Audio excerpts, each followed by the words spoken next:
सो सतगुर माहे समाना।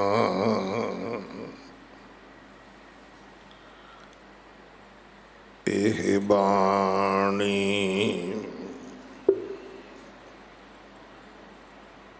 जो जियो जाने, तिस अंतर रवे हर नाम। बाणी गुरु गुरु है बाणी। विच बाणी अमृत सारे,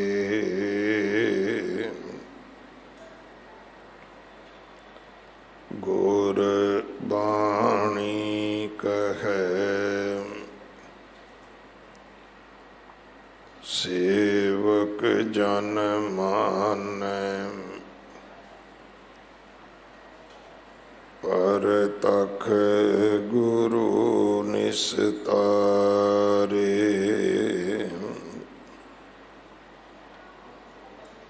बाणी बिरलो विचारसी।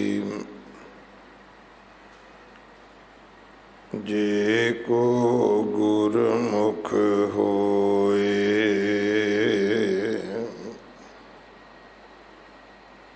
एह बाणी महापुरख की। निज कर वासा होए,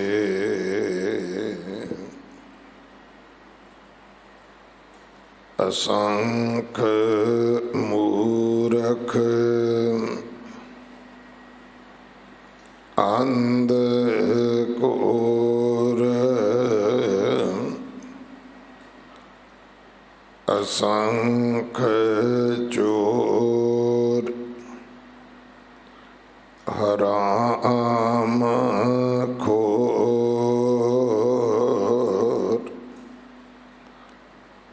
असंख अमर कर जाहें जोर,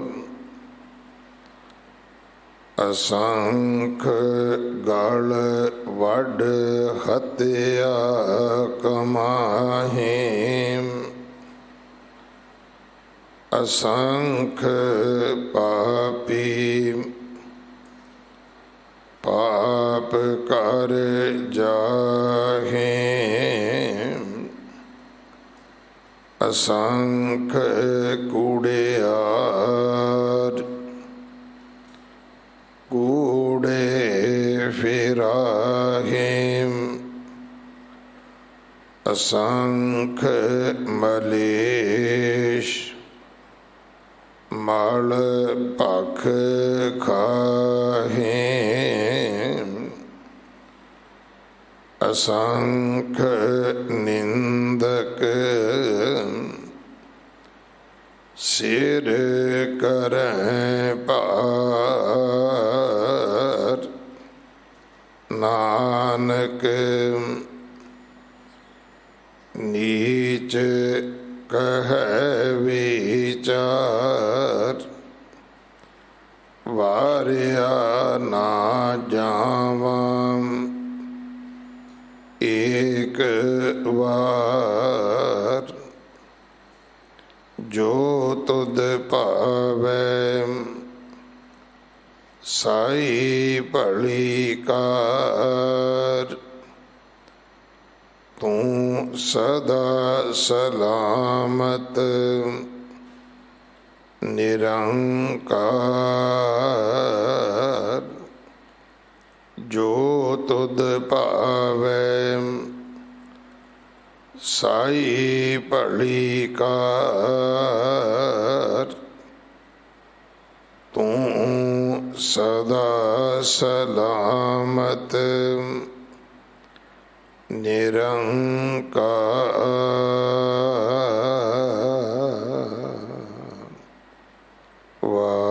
वाहिगुरु जी का खालसा वाहिगुरु जी की फतेह।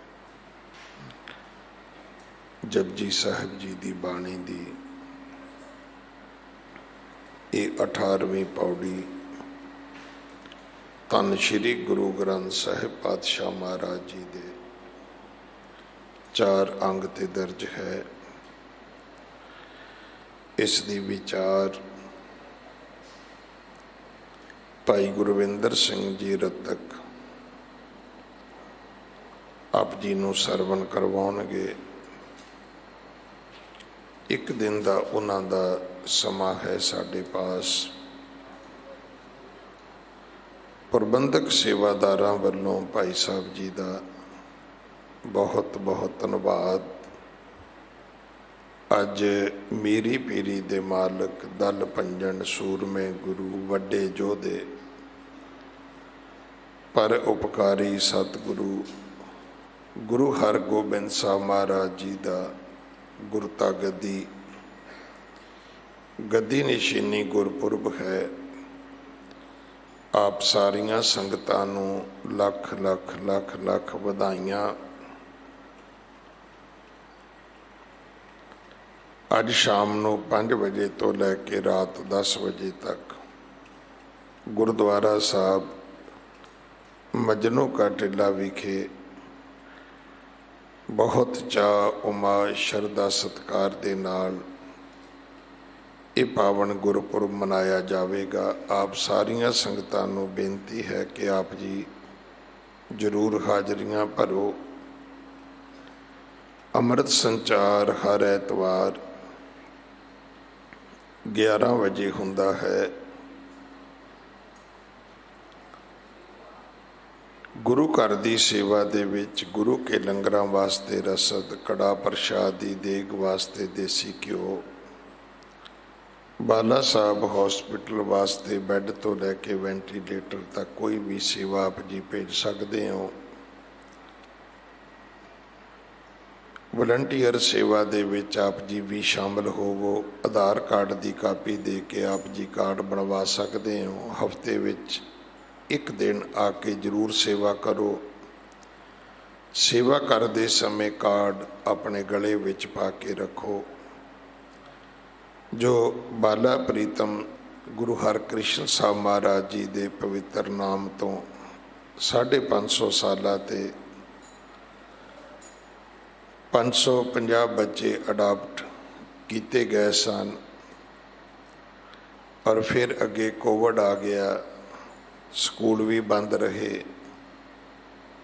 हुण स्कूल भी खुल गए ने, बच्चे भी स्कूलों विच जा रहे ने। सो आपां सारे उन्हां बच्चों की मदद करिए जिन्हां बच्चों के माता पिता नहीं हैगे जां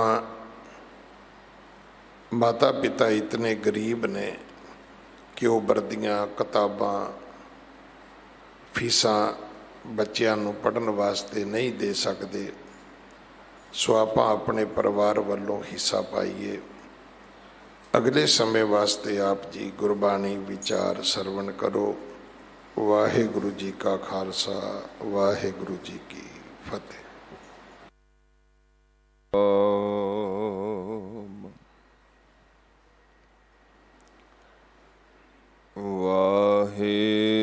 वाहिगुरु साहिब जियो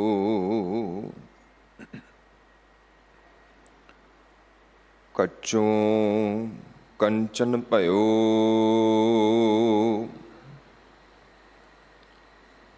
शब्द गुर सरवण है सुनियो।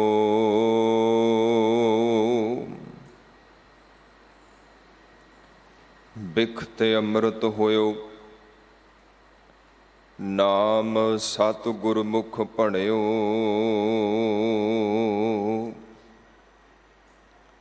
लोयो होयो लाल नदर सतगुर जद धारै।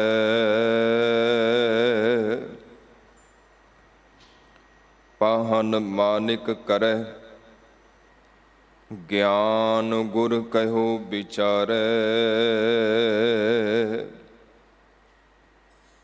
ਕਾਠੋਂ ਸ੍ਰੀ ਖੰਡ ਸਤਿਗੁਰ ਕੀਓ, ਦੁਖ ਦਰਿਦਰ ਤਿਨ ਕੇ ਗਏ। ਸਤਿਗੁਰ ਚਰਨ ਜਿਨ ਪਰਸਿਆ, ਸੇ ਪਸ਼ ਪ੍ਰੇਤ ਸੁਰ ਨਰ ਭਏ।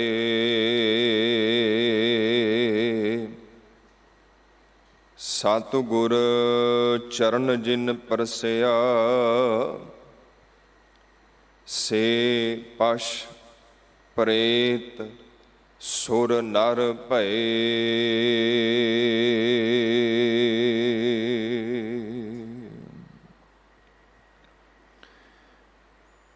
ਗੁਰੂ ਗਰੀਬ ਨਿਵਾਜ ਚਵਰ ਛਤਰ ਤਖਤ ਦੇ ਮਾਲਕ,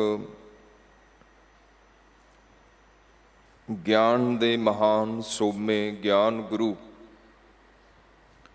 ਸ਼ਬਦ ਗੁਰੂ, ਸ਼ਬਦ ਗੁਰ ਪੀਰਾ, ਗਹਿਰ ਗੰਭੀਰਾ, ਬਿਨ ਸ਼ਬਦੈ ਜਗ ਬੌਰਾਨੰਗ। ਹਲਤ ਪਲਤ ਦੇ ਰੱਖਿਅਕ, ਸਰਬ ਸਾਂਝੀਵਾਲਤਾ ਦੇ ਪ੍ਰਤੀਕ, ਮਨੁੱਖਤਾ ਦੇ ਰਹਿਬਰ, ਜੁਗੋ ਜੁਗ ਅਟਲ ਸਤਿਗੁਰੂ ਧੰਨ ਧੰਨ ਧੰਨ ਸ੍ਰੀ ਗੁਰੂ ਗ੍ਰੰਥ ਸਾਹਿਬ ਸੱਚੇ ਪਾਤਸ਼ਾਹ ਮਹਾਰਾਜ ਜੀਓ। ਸਤਿਗੁਰਾਂ ਦੀ ਮੁਬਾਰਕ ਪਵਿੱਤਰ ਪਾਵਨ ਹਜ਼ੂਰੀ ਅੰਦਰ ਸੁਭਾਇਮਾਨ ਜੁੜ ਮਿਲ ਬੈਠੇ ਪਿਆਰੇ ਸਤ ਸੰਗੀ ਜਨੋ, ਸਤਿਗੁਰਾਂ ਨੇ ਅਪਾਰ ਕਿਰਪਾ ਕੀਤੀ ਹੈ, ਬਖਸ਼ਿਸ਼ ਅਤੇ ਮਿਹਰਮਤ ਕੀਤੀ ਹੈ, ਜਿਸ ਦਾ ਸਦਕਾ ਆਪ ਸਮੂਹ ਸੰਗਤਾਂ ਸਾਹਿਬ ਸਤਿਗੁਰੂ ਧੰਨ ਗੁਰੂ ਹਰਿਕ੍ਰਿਸ਼ਨ ਸਾਹਿਬ ਮਹਾਰਾਜ ਸੱਚੇ ਪਾਤਸ਼ਾਹ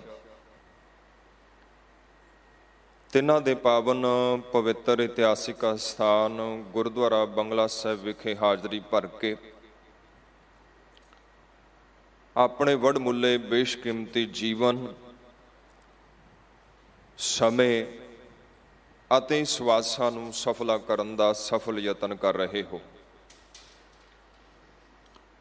ਦੋ ਸ਼ਬਦ ਨੇ, ਇੱਕ ਹੈ ਪ੍ਰਯਾਸ ਤੇ ਇੱਕ ਹੈ ਪ੍ਰਸ਼ਾਦ। ਪ੍ਰਯਾਸ ਦੇ ਨਾਲ, ਉਦਮ ਦੇ ਨਾਲ, ਯਤਨ ਦੇ ਨਾਲ, ਕੋਸ਼ਿਸ਼ ਦੇ ਨਾਲ ਬਹੁਤ ਕੁਝ ਪ੍ਰਾਪਤ ਕੀਤਾ ਜਾ ਸਕਦਾ ਹੈ, ਪਰ ਸਭ ਕੁਝ ਪ੍ਰਾਪਤ ਨਹੀਂ ਕੀਤਾ ਜਾ ਸਕਦਾ। ਪਰ ਜੇਕਰ ਪ੍ਰਸ਼ਾਦ ਮਿਲ ਜਾਏ, ਭਾਵ ਕਿਰਪਾ ਮਿਲ ਜਾਏ, ਗੁਰਪ੍ਰਸਾਦ ਮਿਲ ਜਾਏ, ਗੁਰੂ ਦੀ ਕਿਰਪਾ ਮਿਲ ਜਾਏ, ਤੇ ਫਿਰ ਪਿਆਰਿਓ ਸਭ ਕੁਝ ਸੰਭਵ ਹੈ।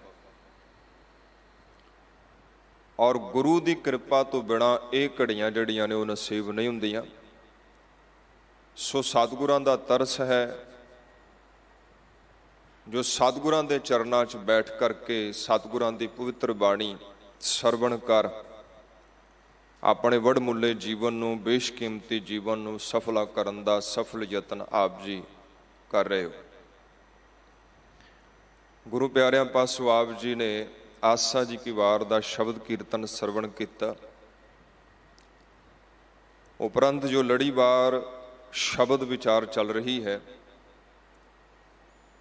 ਪਾਵਨ ਬਾਣੀ ਜਪਜੀ ਸਾਹਿਬ ਜੀ ਦੀ 18ਵੀਂ ਪੌੜੀ ਦਾ ਮੂਲ ਪਾਠ ਅਤੀ ਸਤਿਕਾਰਯੋਗ ਸਿੰਘ ਸਾਹਿਬ ਗਿਆਨੀ ਰਣਜੀਤ ਸਿੰਘ ਜੀ ਹੁਣਾਂ ਪਾਸੋਂ ਆਪ ਜੀ ਨੇ ਸਰਵਣ ਕੀਤਾ ਹੈ।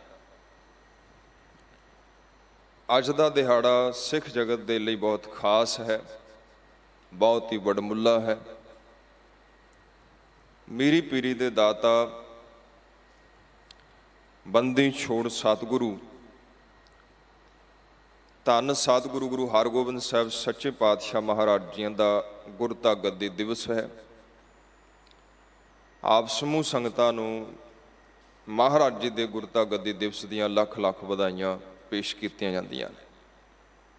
ਸੋ ਆਓ ਮਹਾਰਾਜ ਜੀ ਕਿਰਪਾ ਕਰਨ, ਬਖਸ਼ਿਸ਼ ਕਰਨ, ਮਨ ਬਿਰਤੀਆਂ ਇਕਾਗਰ ਕਰੀਏ, ਗੁਰੂ ਫਤਿਹ ਨਾਲ ਜੁੜੀਏ। ਬੁਲਾਓ ਫਤਿਹ ਜੀ, ਵਾਹਿਗੁਰੂ ਜੀ ਕਾ ਖਾਲਸਾ, ਵਾਹਿਗੁਰੂ ਜੀ ਕੀ ਫਤਿਹ। ਗੁਰੂ ਪਿਆਰਿਓ, ਸਤਿਗੁਰੂ ਗੁਰੂ ਅਮਰਦਾਸ ਸੱਚੇ ਪਾਤਸ਼ਾਹ ਮਹਾਰਾਜ ਜੀ ਦਾ ਇੱਕ ਪਵਿੱਤਰ ਬਚਨ ਹੈ। ਮਹਾਰਾਜ ਜੀ ਕਹਿੰਦੇ, ਬਿਖ ਅੰਮ੍ਰਿਤ ਕਰਤਾਰ ਉਪਾਏ, ਸੰਸਾਰ ਬਿਰਖ ਕੋ ਦੋਏ ਫਲ ਲਾਏ। ਕਿ ਪਰਿਪੂਰਨ ਪ੍ਰਮਾਤਮਾ ਨੇ ਇਸ ਸੰਸਾਰ ਰੂਪੀ ਰੁੱਖ ਨੂੰ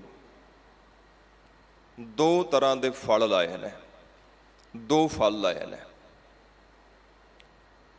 ਇੱਕ ਹੈ ਬਿਖ, ਬਿਖ ਤੋਂ ਭਾਵ ਜ਼ਹਿਰ, ਤੇ ਦੂਜਾ ਹੈ ਗੁਰਮੁਖ ਪਿਆਰਿਓ ਅੰਮ੍ਰਿਤ। ਜਾਂ ਆਪਾਂ ਇਸ ਤਰ੍ਹਾਂ ਕਹਿ ਸਕਦੇ ਹਾਂ ਕਿ ਸੰਸਾਰ ਦੇ ਅੰਦਰ ਦੋ ਤਾਕਤਾਂ ਮੁੱਢਲੇ ਰੂਪ ਦੇ ਅੰਦਰ ਕੰਮ ਕਰਦੀਆਂ ਨੇ। ਇੱਕ ਪਾਸੇ ਪ੍ਰਕਾਸ਼ ਹੈ, ਦੂਜੇ ਪਾਸੇ ਅੰਧਕਾਰ ਹੈ। ਇੱਕ ਪਾਸੇ ਧਰਮ ਹੈ, ਦੂਜੇ ਪਾਸੇ ਅਧਰਮ ਹੈ। ਇੱਕ ਪਾਸੇ ਸੱਚ ਹੈ, ਦੂਸਰੇ ਪਾਸੇ ਝੂਠ ਹੈ। ਇਹਨਾਂ ਦੋਨਾਂ ਤਾਕਤਾਂ ਦੇ ਵਿਚਕਾਰ ਜਿਹੜਾ ਹੈ ਉਹ ਸੰਸਾਰ ਦੀ ਕਾਰ ਚੱਲਦੀ ਹੈ। ਇੱਕ ਪਾਸੇ ਉਹ ਲੋਕ ਨੇ ਜਿਹੜੇ ਧਰਮ ਕਮਾਉਂਦੇ ਨੇ, ਇੱਕ ਪਾਸੇ ਉਹ ਨੇ ਜਿਹੜੇ ਅਧਰਮ ਕਮਾਉਂਦੇ ਨੇ। ਇੱਕ ਪਾਸੇ ਉਹ ਲੋਕ ਨੇ ਜਿਹੜੇ ਰੱਬ ਦੇ ਰੰਗ ਦੇ ਵਿੱਚ ਰੰਗੇ ਹੋਏ ਨੇ, ਤੇ ਦੂਜੇ ਪਾਸੇ ਉਹ ਨੇ ਗੁਰਮੁਖ ਪਿਆਰਿਓ ਜਿਹੜੇ ਲੱਭ ਦੇ ਰੰਗ ਦੇ ਵਿੱਚ ਰੰਗੇ ਹੋਏ ਨੇ।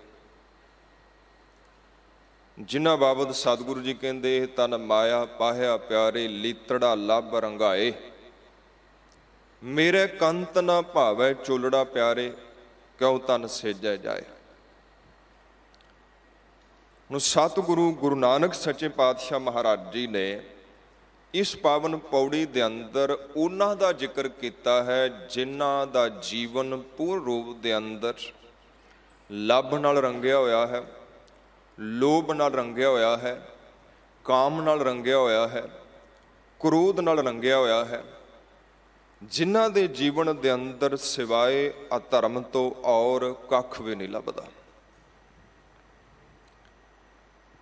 ਇਸ ਤੋਂ ਪਹਿਲੀ ਪੌੜੀ ਦੇ ਅੰਦਰ ਮਹਾਰਾਜ ਜੀ ਨੇ ਉਹਨਾਂ ਦਾ ਜ਼ਿਕਰ ਕੀਤਾ ਸੀ ਜਿਹੜੇ ਰੱਬ ਦੇ ਰੰਗ ਵਿੱਚ ਰੰਗੇ ਹੋਏ ਨੇ, ਜਿਨ੍ਹਾਂ ਨੇ ਪਰਿਪੂਰਨ ਪ੍ਰਮਾਤਮਾ ਦੀ ਪ੍ਰਾਪਤੀ ਦੇ ਲਈ ਯਤਨ ਕੀਤਾ, ਕੋਸ਼ਿਸ਼ ਕੀਤੀ। ਹਾਂ, ਰਾਹ ਬਿਲਕੁਲ ਹੋ ਸਕਦਾ ਹੈ ਵੱਖੋ ਵੱਖਰੇ ਸਨ, ਪਰ ਉਹਨਾਂ ਦਾ ਯਤਨ, ਉਹਨਾਂ ਦੀ ਕੋਸ਼ਿਸ਼ ਸੀ ਪਰਿਪੂਰਨ ਪ੍ਰਮਾਤਮਾ ਤੱਕ ਪਹੁੰਚਣ ਦੀ। 18ਵੀਂ ਪੌੜੀ ਦੇ ਅੰਦਰ ਮਹਾਰਾਜ ਜੀ ਨੇ ਉਹਨਾਂ ਦਾ ਜ਼ਿਕਰ ਕੀਤਾ ਹੈ ਜਿਨ੍ਹਾਂ ਦਾ ਜੀਵਨ ਲੱਭ ਨਾਲ ਰੰਗਿਆ ਹੋਇਆ ਹੈ। ਅਸਲ ਮਾਇਨਿਆਂ ਦੇ ਅੰਦਰ ਔਰ ਗਹਿਰੇ ਦੇ ਅੰਦਰ ਆਪਾਂ ਦੇਖਦੇ ਹਾਂ ਗੁਰਮੁਖ ਪਿਆਰਿਓ,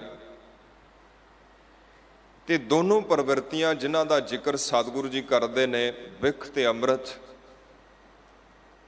ਇਹ ਅਸਲ ਮਾਇਨਿਆਂ ਦੇ ਅੰਦਰ ਦੋਨੋਂ ਪ੍ਰਵਿਰਤੀਆਂ ਸਾਡੇ ਅੰਦਰ ਨੇ। ਸਾਡੇ ਅੰਦਰ ਹੀ ਚੋਰ ਹੈ, ਸਾਡੇ ਅੰਦਰ ਹੀ ਸਾਧੂ ਹੈ, ਸਾਡੇ ਅੰਦਰ ਹੀ ਦੇਵਤਾ ਹੈ, ਸਾਡੇ ਅੰਦਰ ਹੀ ਦੈਂਤ ਹੈ, ਸਾਡੇ ਅੰਦਰ ਹੀ ਫਰਿਸ਼ਤਾ ਹੈ, ਤੇ ਸਾਡੇ ਅੰਦਰ ਹੀ ਸ਼ੈਤਾਨ ਹੈ। ਸਮੇਂ ਤੇ ਪ੍ਰਸਥਿਤੀਆਂ ਦੇ ਮੁਤਾਬਕ ਕਦੀ ਸਾਡੇ ਅੰਦਰੋਂ ਸਾਧੂ ਪ੍ਰਗਟ ਹੋ ਜਾਂਦਾ ਹੈ, ਸਮੇਂ ਤੇ ਪ੍ਰਸਥਿਤੀ ਦੇ ਮੁਤਾਬਕ ਕਦੀ ਸਾਡੇ ਅੰਦਰੋਂ ਅਸਾਧੂ ਪ੍ਰਗਟ ਹੋ ਜਾਂਦਾ ਹੈ। ਹੈਣ ਦੋਨੋਂ ਹੀ ਸਾਡੇ ਅੰਦਰ।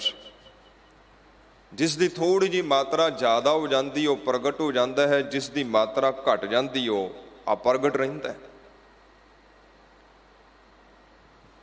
ਹੈਣ ਸਾਡੇ ਸਾਰਿਆਂ ਦੇ ਅੰਦਰ ਹੀ ਸਾਧੂ ਵੀ ਹੈ ਤੇ ਚੋਰ ਵੀ ਹੈ। अगर 80% साधु है तो 20% चोर है। अगर 80% मूर्खताई है, मूर्खता है, तो 20% गुरमुख प्यारियों सियाणप है। अगर साधु ज़्यादा है तो साढ़े अंदर दा चोर दबिया जाएगा, ਤੇ ਜੇਕਰ ਗੁਰਮੁਖ ਪਿਆਰਿਓ ਚੋਰ ਜ਼ਿਆਦਾ ਹੈ ਤੇ ਸਾਡੇ ਅੰਦਰ ਦਾ ਜਿਹੜਾ ਸਾਧੂ ਹੈ ਉਹ ਦੱਬਿਆ ਜਾਏਗਾ। ਅਗਰ ਤੁਸੀਂ ਗਹਿਰਾਈ ਦੇ ਅੰਦਰ ਚਿੰਤਨ ਕਰਦੇ ਹੋ, ਥੋੜਾ ਜਿਹਾ ਆਪਣੇ ਵੱਲ ਧਿਆਨ ਦਿੰਦੇ ਹੋ, ਤੇ ਗੁਰਮੁਖ ਪਿਆਰਿਓ ਤੁਸੀਂ ਦੇਖੋਗੇ ਅੱਧੇ ਘੰਟੇ ਦੇ ਅੰਦਰ ਹੀ, ਜ਼ਿਆਦਾ ਨਹੀਂ, ਸਿਰਫ ਅੱਧੇ ਘੰਟੇ ਦੇ ਅੰਦਰ ਹੀ ਸੈਂਕੜੇ ਵਾਰ ਤੁਸੀਂ ਪਰਉਪਕਾਰੀ ਬਣਦੇ ਹੋ, ਸੈਂਕੜੇ ਵਾਰ ਤੁਸੀਂ ਦੁਰਾਚਾਰੀ ਬਣਦੇ ਹੋ। ਕਦੀ ਬੰਦਾ ਕ੍ਰੋਧ ਨਾਲ ਭਰ ਜਾਂਦਾ ਹੈ, ਕਦੀ ਕਰੁਣਾ ਨਾਲ ਭਰ ਜਾਂਦਾ ਹੈ, ਕਦੀ ਮੈਤਰੀ ਨਾਲ ਭਰ ਜਾਂਦਾ ਹੈ, ਕਦੀ ਵੈਰ ਨਾਲ ਭਰ ਜਾਂਦਾ ਹੈ। ਅਗਰ ਆਪਾਂ ਆਪਣੇ ਜੀਵਨ ਨੂੰ ਵਿਚਾਰਦੇ ਹਾਂ, ਥੋੜਾ ਜਿਹਾ ਗਹਿਰੇ ਦੇ ਅੰਦਰ ਸੋਚਦੇ ਹਾਂ, ਚਿੰਤਨ ਕਰਦੇ ਹਾਂ, ਬੰਦੇ ਖੋਜ ਦਿਲ ਹਰ ਰੋਜ਼, ਜੇਕਰ ਥੋੜਾ ਜਿਹਾ ਖੋਜਬੀਨ ਕਰਾਂਗੇ ਤੇ ਸਾਨੂੰ ਪਤਾ ਲੱਗੇਗਾ ਕਿ ਚੋਰ ਵੀ ਸਾਡੇ ਅੰਦਰ ਹੀ ਹੈ ਤੇ ਸਾਧੂ ਵੀ ਸਾਡੇ ਅੰਦਰ ਹੀ ਹੈ। ਚੋਰ ਉਦੋਂ ਪ੍ਰਗਟ ਹੁੰਦਾ ਹੈ ਜਦੋਂ ਵੈਸਾ ਸੰਗ ਮਿਲ ਜਾਂਦਾ ਹੈ, ਸਾਧੂ ਤਦ ਪ੍ਰਗਟ ਹੁੰਦਾ ਹੈ ਜਦੋਂ ਵੈਸਾ ਸੰਗ ਮਿਲ ਜਾਂਦਾ ਹੈ। ਅੱਧੇ ਘੰਟੇ ਦੇ ਅੰਦਰ ਅਸੀਂ ਬਦਲਦੇ ਹਾਂ। ਇਹਨੂੰ ਮਹਾਰਾਜ ਕਹਿੰਦੇ ਕਬਹੂ ਜਿਹੜਾ ਊਬ ਚੜਤ ਹੈ, ਕਬਹੂ ਜਾਏ ਪਿਆਲੇ, ਲੋਭੀ ਜਿਹੜਾ ਥਿਰ ਨਾ ਰਹਿਤ ਹੈ, ਚਾਰੇ ਕੁੰਡਾਂ ਭਾਲੇ। ਊਬ ਦਾ ਅਰਥ ਹੈ ਉੱਚਾ ਹੋ ਜਾਣਾ,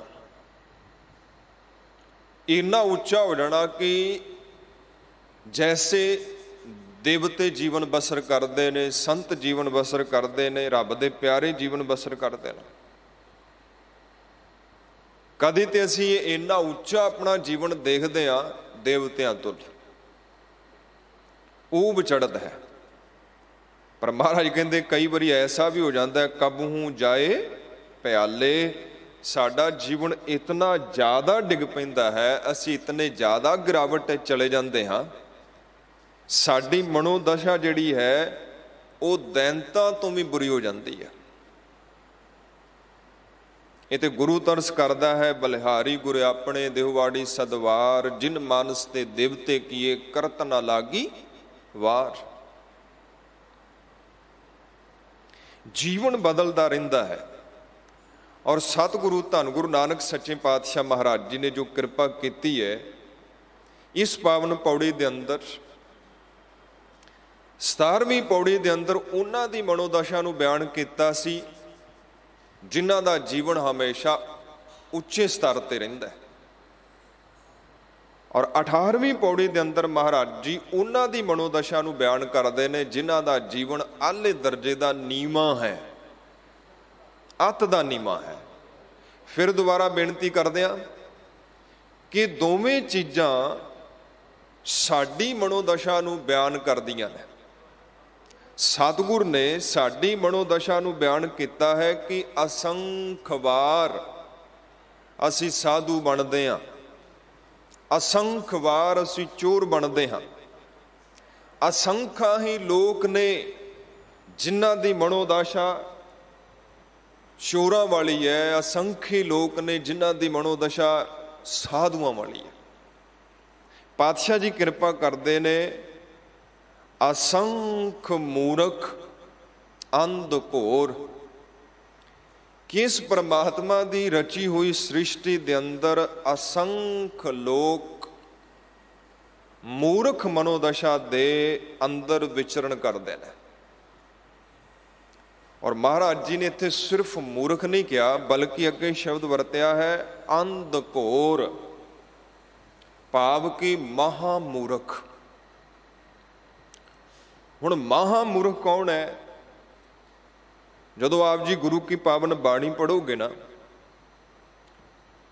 ਤੇ ਮਹਾਰਾਜ ਜੀ ਨੇ ਸਾਡੀ ਮਨੋਦਸ਼ਾ ਨੂੰ ਭਿੰਨ ਭਿੰਨ ਰੂਪਾਂ ਦੇ ਅੰਦਰ ਬਿਆਨ ਕਰਦਿਆਂ ਹੋਇਆਂ ਭਿੰਨ ਭਿੰਨ ਥਾਵਾਂ ਤੇ ਮੂਰਖ ਸ਼ਬਦ ਵਰਤਿਆ ਹੈ, ਜੋ ਸਾਡੀ ਮਨੋਦਸ਼ਾ ਨੂੰ ਬਿਆਨ ਕਰਦਾ ਹੈ ਵੱਖ-ਵੱਖ ਥਾਵਾਂ ਤੇ ਵੱਖ-ਵੱਖ ਪ੍ਰਸਥਿਤੀਆਂ ਦੇ ਅੰਦਰ। ਪਰ ਜੇਕਰ ਤੁਸੀਂ ਦੇਖਣਾ ਹੋਵੇ ਕਿ ਸਭ ਤੋਂ ਵੱਡਾ ਮੂਰਖ ਕੌਣ ਹੈ, ਤਾਂ ਸਤਿਗੁਰ ਗੁਰੂ ਨਾਨਕ ਸੱਚੇ ਪਾਤਸ਼ਾਹ ਮਹਾਰਾਜ ਜੀ ਜਪਜੀ ਸਾਹਿਬ ਦੇ ਅੰਦਰ ਹੀ ਕਿਰਪਾ ਕਰਦੇ ਨੇ।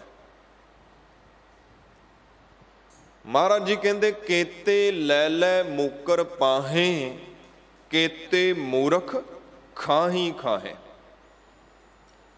ਕਹਿੰਦੇ ਜੇਕਰ ਤੁਸੀਂ ਦੇਖਣਾ ਹੋਵੇ ਕਿ ਸੰਸਾਰ ਦੇ ਅੰਦਰ ਸਭ ਤੋਂ ਵੱਡਾ ਮੂਰਖ ਕੌਣ ਹੈ, ਮਹਾ ਮੂਰਖ ਕੌਣ ਹੈ, ਤੇ ਪਾਤਸ਼ਾਹ ਜੀ ਕਹਿੰਦੇ ਉਹ ਵਿਅਕਤੀ ਜਿਹੜਾ ਵਿਅਕਤੀ ਉਸ ਅਕਾਲ ਪੁਰਖ ਪਰਿਪੂਰਨ ਪ੍ਰਮਾਤਮਾ ਤੋਂ ਲੈ ਕੇ ਹੰਢਾ ਰਿਹਾ ਹੈ, ਲੈ ਕੇ ਖਾ ਰਿਹਾ ਹੈ, ਜੋ ਵੀ ਪ੍ਰਮਾਤਮਾ ਨੇ ਦਿੱਤਾ ਉਸ ਨੂੰ ਵਰਤਦਾ ਹੈ, ਪਰ ਪ੍ਰਮਾਤਮਾ ਦੀ ਹਸਤੀ ਤੋਂ ਮੁਨਕਰ ਹੈ। ਕਹਿੰਦਾ ਮੈਂ ਨਹੀਂ ਮੰਨਦਾ। ਮਹਾਰਾਜ ਜੀ ਕਹਿੰਦੇ ਸਭ ਤੋਂ ਵੱਡਾ ਮੂਰਖ ਕੌਣ ਹੈ, ਜਿਹੜਾ ਲੈ ਉਹਦੇ ਤੋਂ ਰਿਹਾ ਹੈ, ਖਾ ਉਹਦੇ ਤੋਂ ਰਿਹਾ ਹੈ, ਵਰਤ ਉਹਦੇ ਤੋਂ ਰਿਹਾ ਹੈ, ਪਰ ਫਿਰ ਵੀ ਉਸ ਦੀ ਹਸਤੀ ਤੋਂ ਮੁਨਕਰ ਹੈ, ਉਸ ਨੂੰ ਮੰਨਣ ਵਾਸਤੇ ਤਿਆਰ ਨਹੀਂ ਹੈਗਾ। ਇੱਕ ਰੂਸੀ ਰਾਈਟਰ ਹੈ ਜਿਸ ਦਾ ਨਾਮ ਹੈ ਤੁਰਗਨੇਵ। ਉਸਨੇ ਇੱਕ ਪ੍ਰਸਿੱਧ ਕਥਾ ਲਿਖੀ ਹੈ ਜਿਸ ਦਾ ਨਾਮ ਹੈ ਮਾਂ ਮੂਰਖ। ਇਸ ਕਥਾ ਨੂੰ ਮੈਂ ਆਪ ਜੀ ਦੇ ਨਾਲ ਸਾਂਝੀ ਕਰਦਾ। ਇਸ ਨੂੰ ਸਮਝਣ ਦੇ ਅੰਦਰ ਸਹਾਈ ਹੋਵੇਗੀ ਕਿ ਅਸਲ ਮਾਇਨਿਆਂ ਦੇ ਅੰਦਰ ਮਾਂ ਮੂਰਖ ਹੈ ਕੌਣ। ਮਹਾਰਾਜ ਜੀ ਕਹਿ ਰਹੇ ਨੇ ਅਸੰਖ ਮੂਰਖ ਅੰਧਕੋਰ। ਉਸ ਕਥਾ ਦੇ ਅੰਦਰ ਉਹ ਕਹਿੰਦਾ ਹੈ ਕਿ ਇੱਕ ਪਿੰਡ ਦੇ ਅੰਦਰ ਇੱਕ ਵਿਅਕਤੀ ਰਹਿੰਦਾ ਸੀ ਜਿਹੜਾ ਬਹੁਤ ਪਰੇਸ਼ਾਨ ਸੀ, ਕਿਉਂਕਿ ਪਿੰਡ ਦੇ ਲੋਕ ਜਿਹੜੇ ਨੇ ਉਸ ਨੂੰ ਮਹਾਮੂਰਖ ਸਮਝਦੇ ਸੀ, ਕਿਉਂਕਿ ਉਸ ਦੀ ਕਿਰਤ ਐਸੀ ਸੀ, ਉਸ ਦਾ ਵਿਵਹਾਰ ਐਸਾ ਸੀ। ਲੋਕਾਂ ਨੇ ਪੱਕੇ ਤੌਰ ਤੇ ਉਸ ਨੂੰ ਮੰਨ ਲਿਆ ਸੀ ਕਿ ਮਹਾਮੂਰਖ ਹੈ। ਅਗਰ ਉਹ ਕਦੀ ਕਦਾਰ ਕੋਈ ਚੱਜ ਦੀ ਗੱਲ ਵੀ ਕਰਦਾ ਤਦ ਵੀ ਲੋਕ ਹੱਸਦੇ, ਅਗਰ ਉਹ ਨਾ ਕਰਦਾ ਤਦ ਵੀ ਲੋਕ ਹੱਸਦੇ। ਇੱਥੋਂ ਤੱਕ ਕਿ ਉਹ ਘਰੋਂ ਬਾਹਰ ਨਿਕਲਦਾ ਤਦ ਵੀ ਲੋਕ ਉਹਦੇ ਤੇ ਹੱਸਦੇ।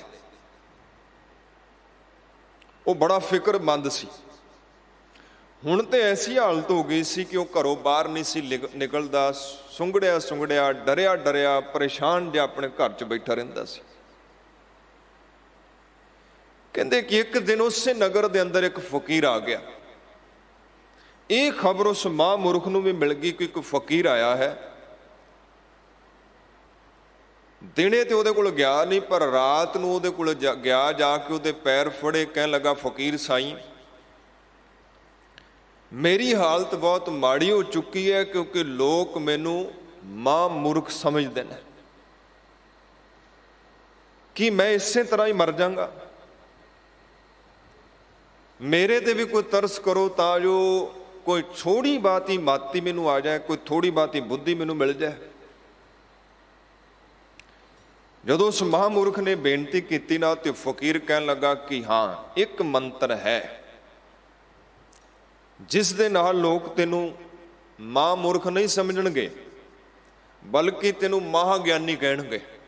ਕਹਿੰਦਾ ਮਹਾਰਾਜ ਦੱਸੋ ਮੰਤਰ ਕਿਹੜਾ ਹੈ?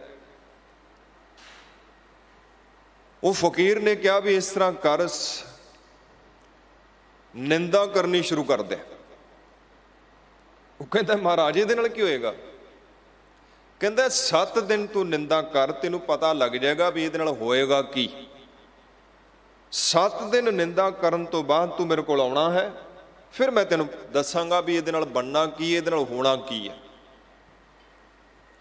ਉਹ ਕਹਿੰਦਾ ਫਿਰ ਇਹ ਵੀ ਦੱਸ ਦਿਓ ਵੀ ਨਿੰਦਾ ਕਰਨੀ ਕਿਵੇਂ ਹੈ, ਕਹਿਣਾ ਕੀ ਹੈ।